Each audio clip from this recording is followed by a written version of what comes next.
한 사람이 가족돼서 이런저런 이제 어떤 관계들을 맺었습니다. 근데 여기서 봤던 이게 갈등과 갈등의 주제가 있습니다. 이제 갈등에. 그런데 그런 것이 이 사람이 성인이 돼가지고 가족을 품은 어느 정도 떠나서 직장이나 다른 곳에서 만났는데 여기서 만나게 된 인연들에게서도 결국 비슷한 그 극복해야 될 과제를 안게 되는 경우가 많습니다. 특히 여기서 또 배우자를 얻게 되죠. 배우자는 이제 가족식으로 나오지만은 처럼 되지만은 결국 배우자도 이 찾는 범위는 바깥에서 찾는데 여기서 들어와 가지고 한 가족으로 이제 배우자를 놓은 다음에도 결국 자기의 사돈이나 그 처가 친가 거기서 얻는 과정이 또 그 자기의 본래부터 겪어왔던 거하고 상당히 유사한 경우가 많습니다. 많은 경우 이제 배우자를 얻을 시기에 이제 자기의 이제 가족에서 여러 가지 갈등 이런 것을 벗어나고 새로운 계기를 얻고자 이제 뛰쳐나가죠. 하지만은 밖에서 한 그것도 결국은 별 차이가 없다는 그것이 나오게 됩니다. 특히 영성적인 이제 그런 과제가 많이 있는 사람은 이제 여기서 집안에서 이제 물질주의적인 가족들과의 여러 이제 관계들이 서 갈등을 겪는데 설령 배우자 쪽과는 어느 정도 통해 가지고 물론 이제 그 선택의 형식이 있으니까 그렇다 하더라도 이 배우자 배후에 있는 여러 또 이제 친척들이 또 있죠. 이 사람들 관계에 그러면서 역시 똑같은 그런 이제 도전을 받게 됩니다. 결국 가족 관계이든 밖의 관계이든 그 자신이 업보로 말미암은 설정이다. 세습왕조가 실시되고 문벌을 중시하는 등 혈족을 중요시했던 과거 동서양의 역사에서도 비혈족에게 기업을 넘겨주는 것을 칭송했다. 여기 기업이라고 하는데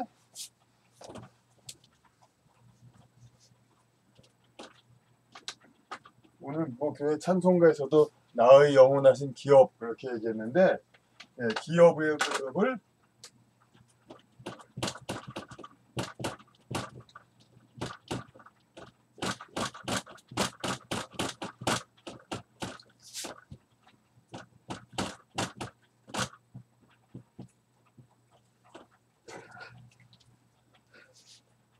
보통 기업할 때는 대기업 중소기업 할 때 기획할 때 기자죠. 이제 기업 그러지만은 이제 이 본문에 나와 있는 비혈족에게 기업을 넘겨주는 거 단순히 뭐 회사를 넘겨주는 게 아니라 이건 기업 대대로 이어온 어떤 뭐 왕업이라든지 무슨 저기 봉건 귀족의 여러 가지 무슨 재산이라든지 뭐 어떤 권리라든지 또 우리나라보다도 이제 외국 서양의 봉건 사회의 뭐 성을 이제 지킨다든지 하여튼 그런 것들이 기업이죠. 다 대대로 내려온 기업을 이제 비혈족에게 넘겨주는 것을 칭송했다.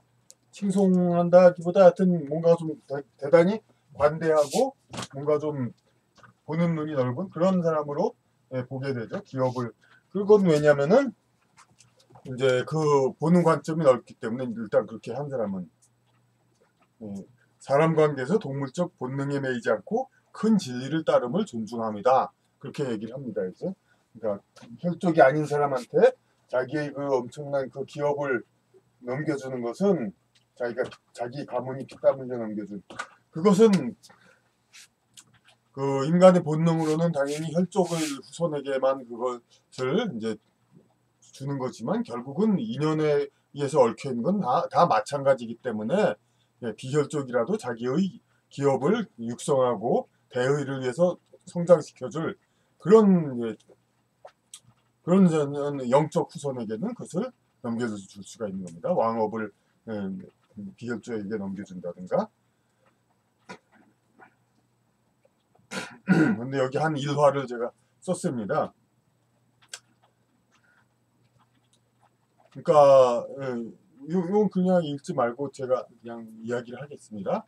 그 제가 이전에 어떤 좀 이제 어르신들이 많이 모이는 단체 6.25 참전연맹 뭐 그런 데서 이제 많이 알바 일을 하고 이제 관계를 맺었는데 거기서 이제 어느 한 분이 말씀을 합니다. 자기가 아는 친구 내외가 한 여자아이를 이제 그야말로 주워 길렀어요. 그러니까 그랬는데 그 아이에게는 말하지 않았어요. 제가 아는 어느 또 사회 인사분의 이제 그 아들의 손자, 손녀, 거기 그쪽도 이제 양자를 했대는데 거기서는 이제 초등학생 그런 딸들한테 알렸답니다. 저기 입양 사실을. 그런데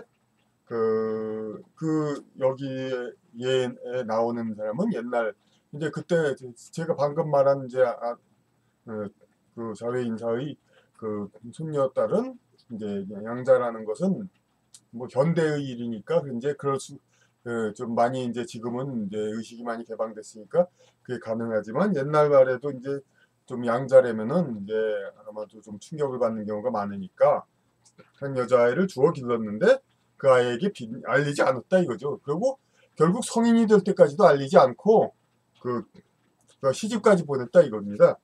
그런데 그 친구 내외가 제가 아는 어른의 친구 내외가 죽었고 비밀을 아는 사람은 몇 친구들 뿐 그 아이를 주워 길렀다는. 근데 뭐 그 사람들이 뭐 굳이 그 여자애를 찾아가지고 넌 주워 길렀단다 그런 얘기를 뭐 하려고 나섭니까? 그러지 않죠. 그들이 모두 비밀을 무덤 속으로 가져가면 그 딸은 영원한 친딸로 남죠. 예. 그렇고 그런데 이제 이 얘기를 이 일화를 전해준 어른 얘기가 그 딸도 자라면서 결국 양부모를 닮아가더라 그런 얘기를 합니다. 그러니까 이런 것들이 이제 혈족을 벗어나 사람의 인연 이제 함께 살고 함께 연관을 맺는 그것이 더 큰 중요한 거지. 태어날 때 어떻게 태어났는가 그거는 그렇게 어떤 태어남의 방법일 수는 있지만 그렇기 때문에 이제 스티브 잡스도 자기의 친부 아버지가 좀 만나자 그랬을 때 아예 거절을 했죠. 왜냐면 사실 또 뭐 사회 일화들 보면은 이제 낳자마자 버린 사람을 무슨 천안함 그 순직자 부모 중에서도 그런 사람이 있다고 그랬는데 그 낳자마자 버려놓고서는 보상금을 타게 되니까 나타났다 뭐 그렇게 해서 흉을 보는 경우가 있는데 어머니의 경우는 아무리 버렸다 하더라도 10달을 키우고 그런 공로가 있기 때문에 제가 보기엔 이제 아무리 이제 이게 책임을 안 졌다 하더라도 최소한의 그 몫은 어떻게 있다고 봅니다. 근데 스티브 잡스의 친아버지는 그야말로 남자는 뭐 그리고 오히려 이제 어떤 여성에 대한 책임을 지지 않는 한 여성과의 관계는 이제 쾌락을 얻는 거죠. 이제 그랬을 뿐이고 뭔가 수고를 한 건 거의 없죠. 그러니까 그런 상태에서 뭐 사실 스티브 잡스가 뭐 이렇게 안 만나도 뭐 그런 거에 대해서도 불평할 자격이 별로 없죠. 그러니까 그러니까 그 기여도가 거의 없고 인생의 인연 자체에도 그렇게 크게 뭐 되지 않는다는 거 그냥 전혀 기르지 않는 친아버지는 그렇다는 얘기가 됩니다. 그 얘기를 하는 이유는 그러니까 중요한 거는 이제 삶을 같이 인연을 맺는 자는 그 관계가 중요하다 이거죠. 그러니까 당연히 양부모가 훨씬 더 중요한 인연이라는 것은 뭐 말할 나위 없죠.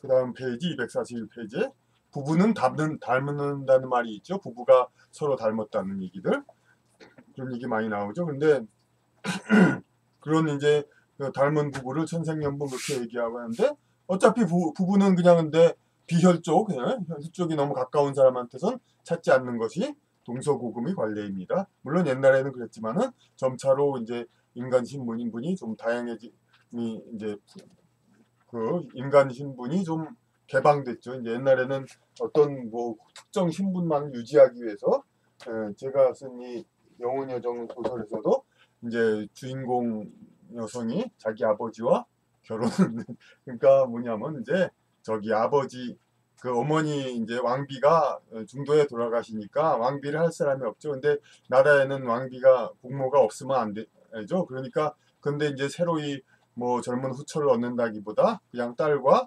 어, 그 결혼식을 올려가지고 왕비를 삼은 거죠, 딸을.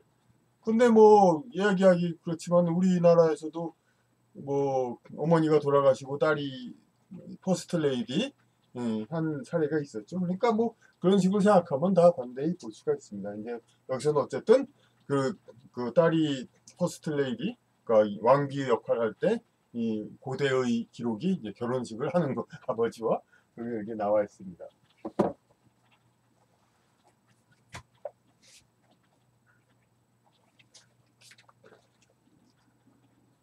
부부는 닮는다는 말이 있다. 근데 이걸 되게 이제 일반 이제 사회적으로는 이런 뭐 영성적인 이런 얘기를 함부로 얘기하는 건 아니죠, 사실. 그건 뭐, 꼭 인정을 한다서라기보다도 그런 말을 함부로 이게 자꾸 단정적으로 사회적으로 얘기하면은 그건 상당히 주관적이고 불확실한 인간이 이제 확인 불가능한 건데 이런 것을 사회 일반적으로는 많이 거론 안 하는 것이 관례입니다. 그래서 이제 부부가 닮는 이유도 생활을 함께 하니까 닮는다고 하죠. 근데 사실은 보면 또 뭐 새로 만난 젊은 부부도 닮은 경우는 많이 있죠. 그러니까 이 이유를 그냥 여기서 부부는 혈족 못지않거나 그 이상으로 인연이 깊은 관계이다. 당연히 영적 지도, 그러니까 영적 지도, 영혼들 비슷한 이제 저기 부류들의 영혼들이 이렇게 있어가지고 영혼 그룹을 형성하고 이런 거는 책에 많이 나옵니다. 그러니까 그래가지고 그 같은 이쪽에서 비슷한 인연이 깊은 쪽에서 서로 지상에서도 서로 인연을 맺고 그 인연 맺는 방법은 여러 가지가 있죠. 혈족으로 태어날 수도 있고 부부로 태어날 수도 있고 친한 친구로 태어날 수도 있고 당연히 영적 지도상의 동료 혹은 근접 영혼으로서 본에 따라 생성된 구체이므로 본을 무슨 뜻이냐면 그러니까 그 지상에 태어난 우리가 가지고 있는 이 형체 자체를 우리가 이걸 본질이라고 얘기 안 하고 있죠. 그러니까 불교에서도 근원이라고 하고 아주 유교에서도 근본. 그러니까 영적 아주 고차원상에서 이 인간을 만들어낸 그 근본적인 존재가 있습니다. 그게 본이죠. 그 본에 의해서 본구론이 있죠. 구체적인 그 구가 이렇게 만들어진 겁니다. 그래서 구가 본으로부터 만들어진 구체이므로 그러니까 가까운 본을 여기서 만들어진 구체니까 비슷한 용모를 가질 수가 있죠. 유사한 용모. 근데 또 뭐 그 용모라는 것이 또 꼭 이 안에서도 전부 또 편편히 일률적인 게 아니라 또 이런 유형 저런 유형이 있고 그러다 보니까 그 그렇게 닮지 않은 부부도 많이 있죠. 그러니까 이런 경우는 둘의 동질성보다는 상호 보완성이 더 크다고 볼 수가 있죠. 가까운 인연에 있어서. 근데 또 사실 또 혈족 사이에는 유전적 연결에 의한 어떤 물리적인 이제 연결이 있으니까 연결이 지상에서 구현되니까 아무래도 혈족으로 나면은 유전적 연결에 의한 유사성이 있지만 그거는 이제 캐보면은 누구나 있지만 그래도 최소한 그다지 닮지 않은 그 외에는 경우도 많이 있죠. 그러니까 혈족도 그렇게 닮지 않는 경우도 많은데 당연히 부부 그렇게 별로 안 닮을 수도 있는 거죠. 유전적 연결에 밀어두는 것이 헛된 것임은 이미 실증된다. 그러니까 공자 이후 2000여 년이 지났지만 후손 중에 공자와 같은 인물이 나오지 않았다. 역사상 많은 위인들은 이제 예수를 비롯해서 이제 그렇게 뭐 후손의 존재가 없는 나와 있지 않는 경우도 많지만은 공자는 분명히 공자의 족보가 나왔죠. 모차르트도 아들이 평범한 음악가가 되었다고 했죠. 그때 200여년 지났지만 후손 중에 모차르트와 같은 인물이 나오지 않았다. 이렇게 이제 물론 격세유전으로 이제 한 집안에 계속 태어날 수도 있는데 어떤 이제 유사한 인물이 그런데 그것도 이제 집안의 내력이 계속 기업이 아까 말한 기업이 계속되면서 그러면서 이제 그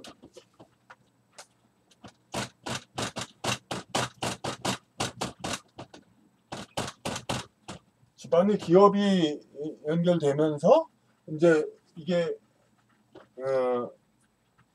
그 과업이 계속 내려오니까 어떤 이 집안의 기업을 일으킬 대단한 인물이 나왔다가 격세유전으로 다시 또 나오고 곧바로 손자 아들 손자 곧바로 나오지는 않는 경우가 많죠.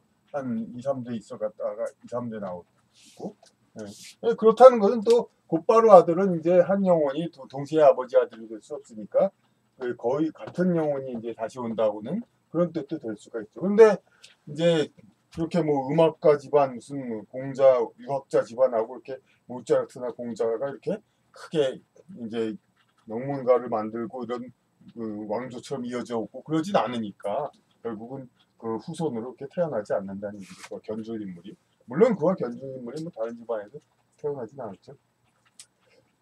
폭넓게 보면 이집트는 고대의 문명국이지만 현재의 이집트는 그렇지 않다. 이집트 그러니까 그 우리 이제 미국이나 그런데 전생 연구 이런 여러 자료 보면은 어떤 지식인들의 그 전생 그런 것들은 대부분 이제 이집트나 그런 쪽의 문명국의 전생들이 많이 나오죠. 근데 현재 이집트에 있는 사는 사람들 그 후손들인데 그러니까 그렇지가 않죠. 이제 여기 그 말이 나옵니다. 지난번 이집트의 민주화 시위와 진압 과정에서 박물관에 수장되고 있는 어떤 값을 헤아릴 수 없는 문화재들이 폭도에 의해 파괴되거나 유실되었다. 그저 충격을 가하면 깨지는 보통 유리로 진열장을 만든 것이다. 그러니까 그 수천 년 보물, 그냥 인류의 보물, 이집트 한 나라의 보물도 아닌데, 그런데 그냥 유리로 해서, 근데 비슷한 시기에 선진국에서 보석상을 털려는 도둑이 기관총으로 진열장을 파괴하고 절도하려 했으나 안 된 일이 있었다. 겨우. 그러니까 겨우 사적인 보물인 보석 상품을 위해서도 그런 방비를 할 수 있는 선진국에 비하여 이집트의 현실은 한심한 것이었다. 이렇게 되면 선진국이 약탈해된 해간 문화재를 돌려달라는 요구도 정당성이 부족하게 된다. 인류의 문화재는 인류 모두의 것이다. 그것이 만들어진 지역의 사람들이라고 해서 그것을 가장 잘 보존할 수 있는 사람들보다 소유권이 우선될 수는 없다. 그러니까 그 지역의 사람들이라고 해서 그 문화재의 소유권, 영적으로 보면 반드시 그 사람의 것이 아니라는 뜻이죠. 그러니까 그 혈족으로 또 이제 되게 후손이 많겠지만은 그게 아니라는 거죠. 원칙적으로 보면 물론 세상의 관행으로는 그렇게 되지만, 그러니까 아까 얘기한 게 나오죠. 전생 퇴행의 사례에서 전생 경험이 풍부한 영의 전생은 이집트에서의 삶이 자주 나타난다. 즉 문명국으로서의 고대 이집트는 지구상에서 영의 집중 수련을 하는 중요한 장소였다. 이집트의 문화재를 만든 장인들의 환생은 지금 오히려 선진국에 더 있을 수 있다. 그런 논리로 보면 오히려 선진국이 그 주인이다 이거죠. 그런 문화재의. 그리스 또한 고대 문명의 중심지이면서 세계 문명의 원류라고 해도 과언이 아니다. 지금 동양의 문명이 재조명되고 동북아가 세계의 중심으로 자리 잡고자 하지만 아직 세계 문명이 주류는 서양 문명이며 그 근간은 그리스의 라틴 문명이다.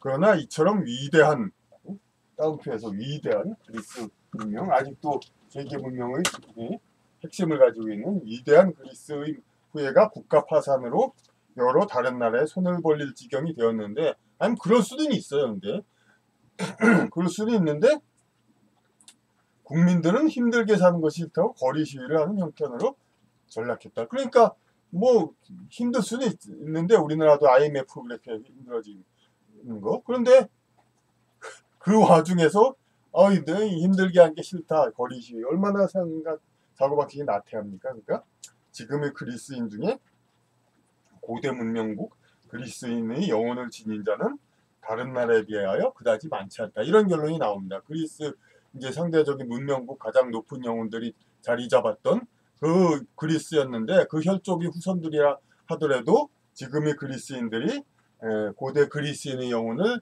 다른 나라들보다 많이 소유하고 있다. 그렇게 얘기할 수는 없다. 그죠?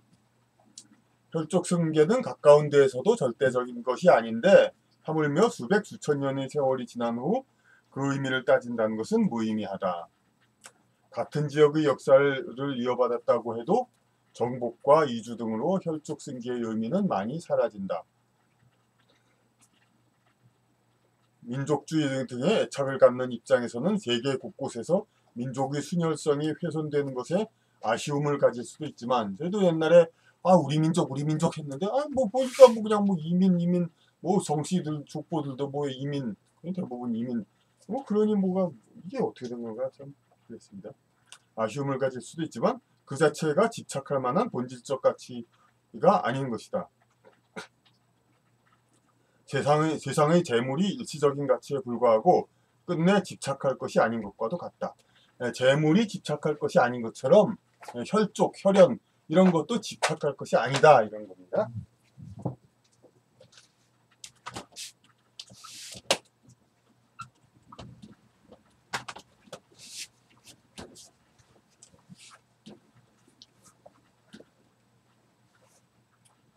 어차피 남녀의 유전자가 합쳐 섞임을 반복하여 이어 내려오는 것에 집착한다는 것은 원천적으로 부질없다. 그러니까 남녀 해가지고 계속 보잖아요. 그러니까 이해 그러니까 여기 괄호로 그것도 근치는 곤란하게 남녀의 유전자가 반복하여 내려오는 건데 어차피 그러니까 그 혈족의 아무리 나는 뭐 이순신 장군의 몇 대 손 그렇다 하더라도 그냥 그 안에 할머니 고조 할머니 유전자 그래서 모계의 유전자를 다 합치면 결국은 이순신 장군의 누구의 10대 손이라면은 그 뭡니까? 10대 손이라면은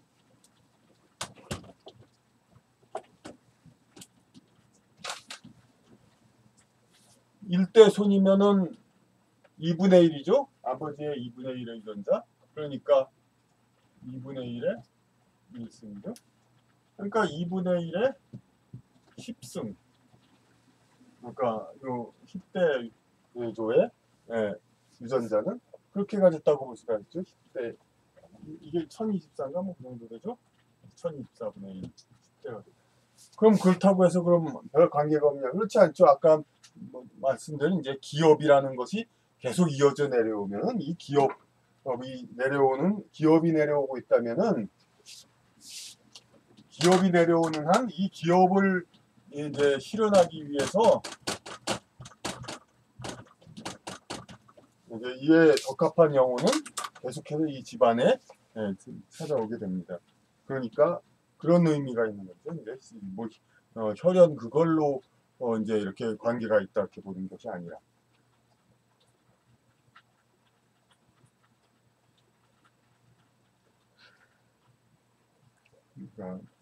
그러니까 이렇게 어차피 이렇게 자꾸 2분의 1, 4분의 1, 8분의 1, 1024분의 1까지 내려오는 것에 집착한다는 것은 부질없고 중요한 것은 시대를 넘어 윤회를 거듭하는 불멸의 영혼이다. 이렇게 계속해서 이제 표현한다는 거.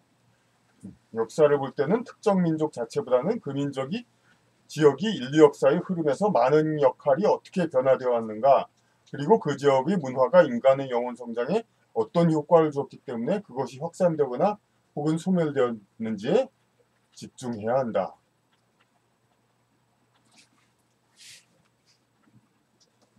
먼저 번에도 얘기했지만 특정 민족의 그러니까 자체보다는 그 지역이 인류 역사에서 어떻게 변화되어 왔고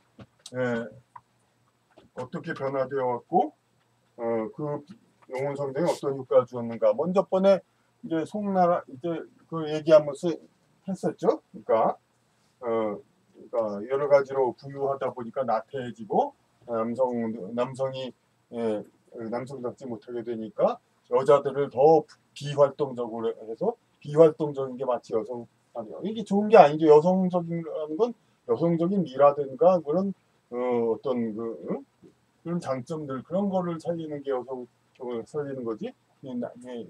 남자만치 활동적이 못하다고 해서 여성성이 강화된 것, 강조된 것도 아니죠. 그러니까 전족이란 걸로 이제 그런 이제 그 남성보다 상대적으로 더 비활동적으로 만들어 가지고 했으니까 결국 인간의 이 퇴보 그런 거가 되니까 더 이상은 이제 반복되지 못하고 이제 그 나라는 더 이제 지속되지 못하고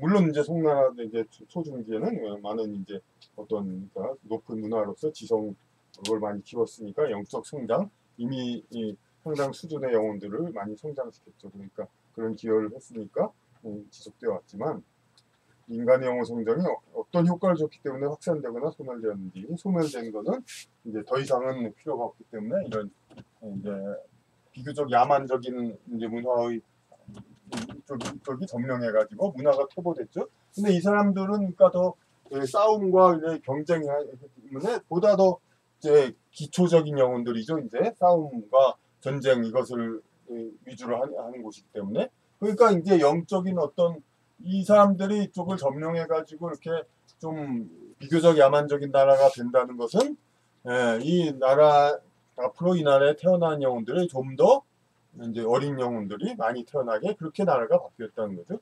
그런 게 이제 그 우리가 보면은 문명은 계속 발달할 것 같은데 발달이 안 되는 게 많죠. 서양도 이제 그리스, 로마, 호머에로스의 시 그런 것들이 있지만은 사실 이 베오울프 제가 했지만은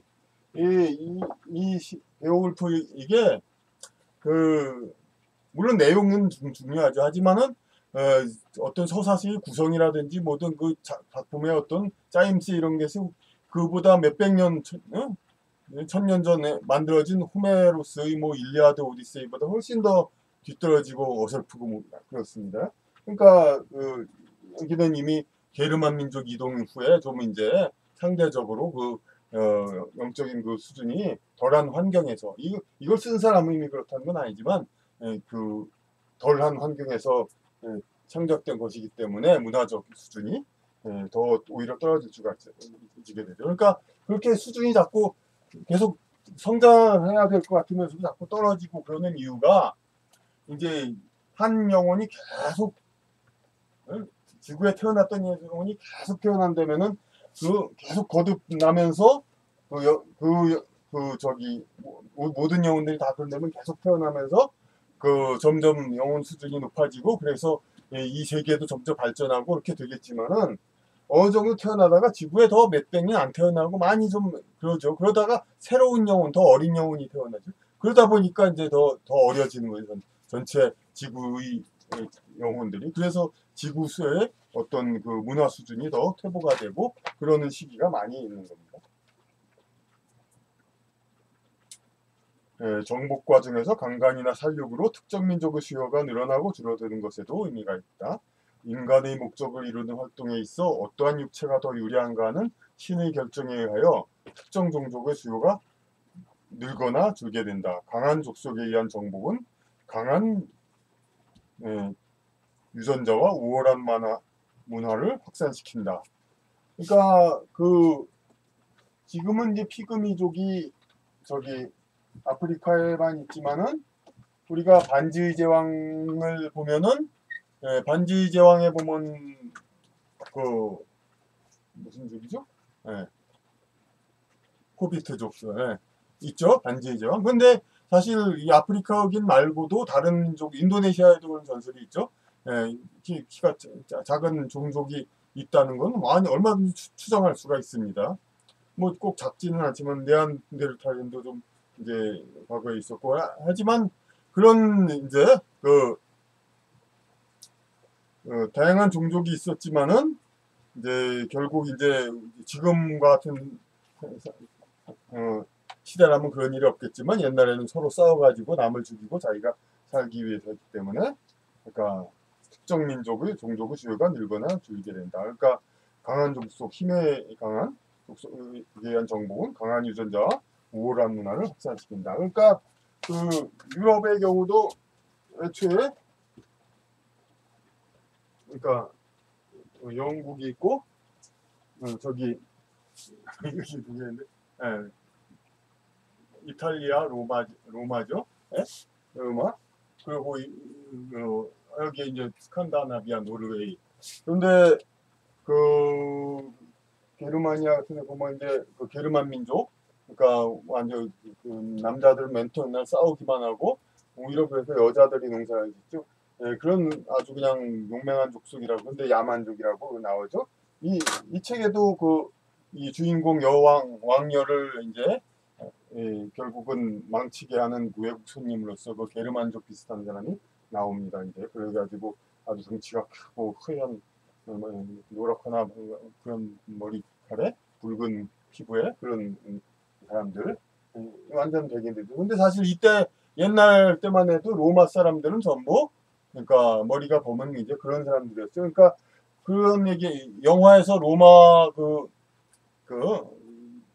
장면을 찍으려면은 지금 이탈리아 사람은 찍을 수가 없어요. 왜냐면은 지금 이탈리아 사람은 반 이상이 그냥 그 황색 머리, 붉은 머리 뭐 그런 약간 약간 그 붉은 피부 약간 좀 많이 그런 식이기 때문에 순수한 이제 아랍 사람이나 비슷한 그런 이제 검은 머리에 그러니까 그런 어, 불투명 피부 예 그런 사람은 많지가 않아요. 그리고 오히려 그러니까 터키나 아랍 이런 데서 이제 사람들을 데려와서 로마 시대의 장면을 찍는다고 그럽니다. 그러니까 로마 시대가만 해서도 이제 그 여기는 이제 그런 사람들이었는데 근데 그 이 사람들이 많이 중세 이후로 게르만 민족이 많이 쳐들어와 가지고 중원 유럽을 많이 점령했죠. 그래가지고 이 사람들이 현재로서는 더 많이 퍼진 겁니다. 그래서 유럽 전체로 과거에는 유럽 전체가 이제 어떤 백인 우선